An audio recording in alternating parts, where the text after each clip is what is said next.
Hello friends, welcome my channel. আশা করছি তোমরা সবাই ভালো আছো। কালকে কিন্তু তোমাদের জয়নিং ডেট অর্থাৎ কবে থেকে ট্রেনিং স্টার্ট হবে সেই ডেট কিন্তু পাবলিশ হয়ে গেছে। আমি কিন্তু আগের ভিডিওতে সেটা পোস্ট করেছি। তোমাদের 1 মার্চ থেকে 2024 তোমাদের কিন্তু ট্রেনিং শুরু হচ্ছে। इतनी खुशी मुझे आज तक अबे रुक रुक ये ले इतनी खुशी তো তোমরা ট্রেনিং সেন্টারে কী কী নিয়ে যাবে, কি বা জয়েনিংয়ের দিন কী কী ডকুমেন্ট নিয়ে যাবে সেই ভিডিওগুলো কিন্তু আমি আগেই করেছি। সেই ভিডিওগুলো দেখা না হয়ে থাকলে একবার কিন্তু তোমরা অবশ্যই দেখে নেবে।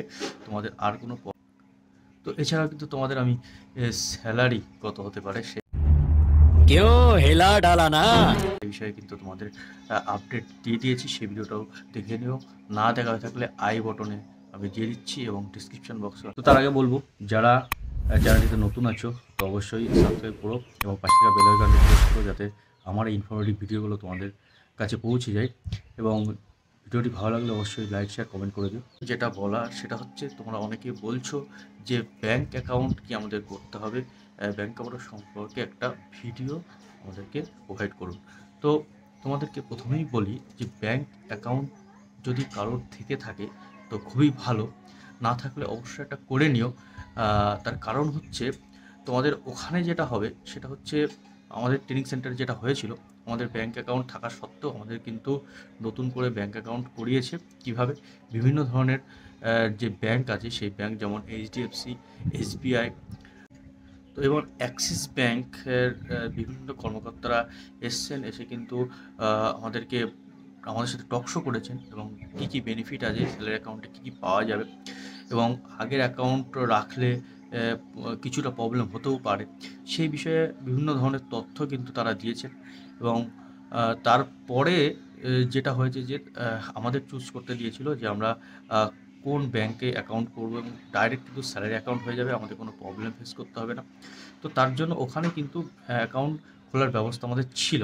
তো তাছাড়াও হয়তো অন্য যেহেতু তোমাদের অনেকগুলো ট্রেনিং সেন্টারে হবে, তো অন্য কোথাও কী ব্যবস্থা আছে সেটা হয়তো এখনই বলতে পারছি না, তবে আশা করছি সব জায়গায় একই সিস্টেম হবে।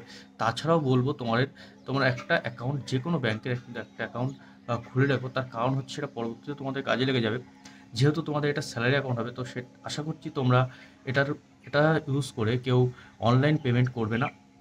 এটা বলি, আগের অ্যাকাউন্ট কিন্তু যদি কারোর থেকে থাকে সেগুলো কিন্তু সেভিংস অ্যাকাউন্ট আছে।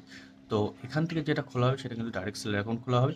তো আগের যদি কোনো সেভিংস অ্যাকাউন্ট থাকে, তো সেই সেভিংস অ্যাকাউন্টও কিন্তু এরা যদি এখানে সেই ব্যবস্থা থাকে, আমাদের ক্ষেত্রেও অনেকের সেভাবে করা হয়েছিল। তো আগের অ্যাকাউন্টটি স্যালারি অ্যাকাউন্টে কনভার্ট করা হয়েছিল, কিন্তু তার জন্য প্রচুর প্রবলেম হয়েছিল।